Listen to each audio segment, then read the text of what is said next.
네, 시선 집중의 대미를 장식하는 비컨 뉴스 시간입니다. 이종훈 작가 모셨습니다. 어서 오세요. 안녕하세요. 자, 첫 소식은요. 네, 오늘 첫 소식은 이해찬과 2,000명의 건당들 이렇게 뽑아봤는데요. 발음 건당이란 말 아시겠어요? 건당. 건당. 예. 권리당원의 준말입니까? 그렇죠. 권리당원 줄임말인데요. 예. 먼저 준비한 오디오 컷 한번 들어보시죠. 실제로 우리 권리당원이 70만 명 가까이 되지 않습니까? 응? 게시판에 들어와서 그 사퇴를 요구하고 이렇게 비판하는 사람들이 다 합쳐서 한 2,000명 됩니다. 아주 극소수자가 이제 그러는 것이고요. 이해찬 대표 목소리네. 네, 맞습니다. 어제 기자간담회에서 한 예. 말인데요. 예. 어제 기자간담회에서 한 기자가 이해찬 대표에게 이렇게 묻습니다. 조국 장관이 사퇴한 이후에 당원 게시판에 대표님의 사퇴 그리고 지도부 책임론을 거론한 사람이 많다. 이렇게 지적을 하니까 그에 대한 답변으로 이해찬 대표가 이렇게 얘기했죠. 70만 명의 권리당원 가운데 나의 사퇴를 요구한 건 2,000명에 불과하다. 극소수다. 극소수라는 말에 이 트위터와 뉴스 댓글이 불타올랐습니다. 그래요? 어떻게 해요? 2,000명이 극소수냐? 그럼 사퇴를 반대하는 주장은 70만 명 중에 몇 명인지 한번 알아보자라는 목소리가 계속해서 줄지어 올라오고 있었고요. 네. 실제로 포털 사이트 다음에 이 뉴스 기사가 올라오니까 그래 좋다 여기서 한번 해보자. 사퇴 찬성하면 좋아요. 네. 사퇴 거부하면 싫어요 눌러주세요 라고 글을 올렸어요. 네. 오늘 아침 8시에 제가 확인해 봤거든요. 네. 좋아요가 2,320개, 네. 싫어요가 162개. 근데 이거는 일반 네티즌이고 권리당원은 아니잖아요. 그렇죠. 그리고 또 일반 네티즌도 2,000개 정도 나와요. 네. 근데 지금 그러다 보니까 지금 인터넷과 SNS에 지금 올라오는 글 중에는 내가 권리당원이다라고 말하면서 권리당원 게시판에 가입해서 이해찬 사퇴하는 글 썼다. 네. 2,000명 플러스 1 해달라. 네. 이런 이야기가 지금 계속적으로 올라오고 있고 네. 하지만 지금 말씀하신 것처럼 이런 의견들은 권리당원이 아닌 사람들이 쓴 글이 더 많다라고 봐야 되는 게 맞고요. 네. 그래서 지금 민주당에는 온라인 투표, 모바일 투표 시스템이 다 있다. 그거 한번 돌리자. 이런 주장도 지금 나오고 있고요. 예. 어젯밤 10시 20분쯤에는 권리당원 게시판에 이런 글이 올라왔대요. 당대표 소환 및 해임이라는 제목으로 권리당원 게시판에서 당대표의 해임에 관한 서명운동을 할 테니까 당원들의 참여를 부탁드린다. 네. 이 결과를 좀 봐야 할 것 같아요.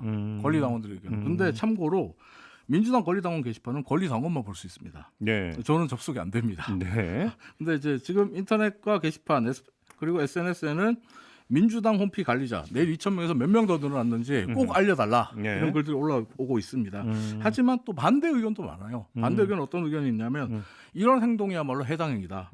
내부에서 총질하지 말자. 예. 작전 세력, 작게들이 장난치는 것 같다. 네. 이런 반대 의견도 상당히 많은데 개인적으로 제가 어제 본 댓글 중에 가장 인상적인 댓글 하나 소개해드리면 네. 2,000이든 2만이든 숫자가 뭐 중요하냐. 아무 의미 없다. 책임진다는 게 무조건 자리에서 물러나는 건 아니다. 이래버리면 끝이다. 네.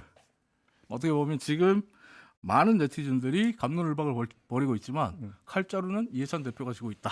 이런 뜻 같은데요. 해법 제시입니까? 여기까지 하겠습니다. 알겠습니다. 다음으로 넘어가죠. 네, 두 번째 뉴스는 도쿄올림픽 한일 특위 이렇게 뽑아봤는데요. 특위요? 예, 특별위원회. 도쿄올림픽 한일 특위가 무슨 말이에요?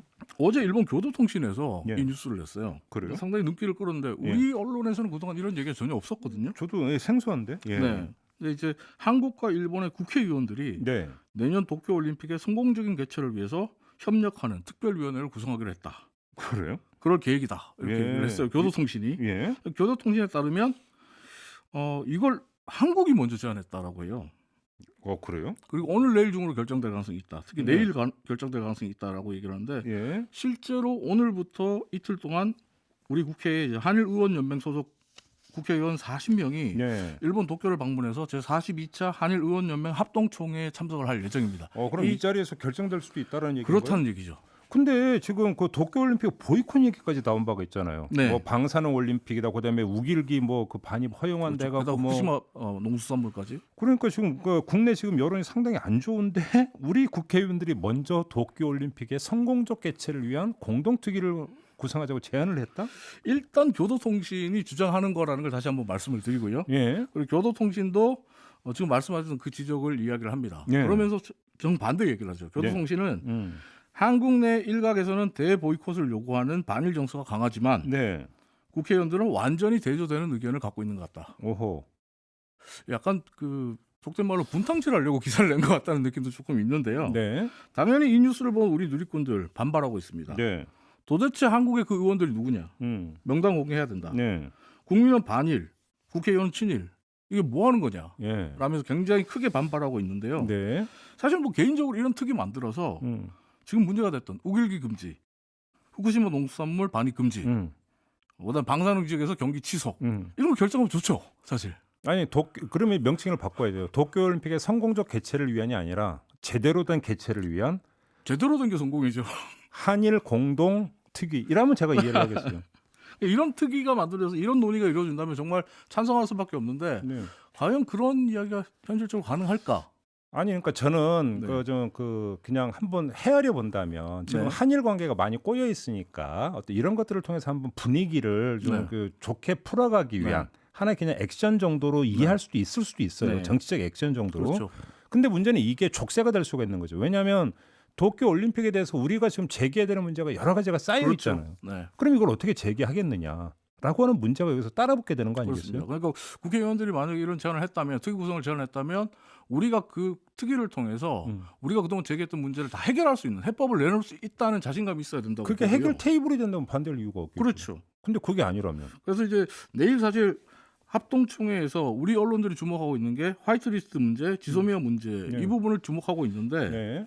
내일 총회에서 우리가 하나 더 꼼꼼하게 챙겨봐야 된다. 이 말씀을 드리고 싶습니다. 그러니까 이건 팩트 체크 좀 해봐야 되는 거네요. 네, 정말 일단 교도통신이 보도를 했기 때문에 우리가 정말로 먼저 제안을 한 건지, 네. 그다음에 그럼 제안을 그러니까 주동한 국회의원이 누군지, 그렇죠. 구상이 뭔지 일단 팩트부터 좀 확인을 해봐야 되는 출마를 이런 했기 문제가 되고. 때문에 지금 제가 확인을 못했습니다. 아무튼 한일 의원연맹 회의가 오늘 열린다고 하니까 내일이죠. 총회는 내일. 총회는 내일이니까 한번 좀 봐야 되겠네요. 네, 그렇습니다.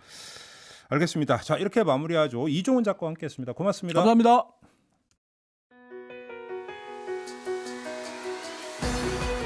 이슈의 핵심을 꿰뚫는 예리한 시선, 믿고 듣는 진품 시사 김종배 시선 집중.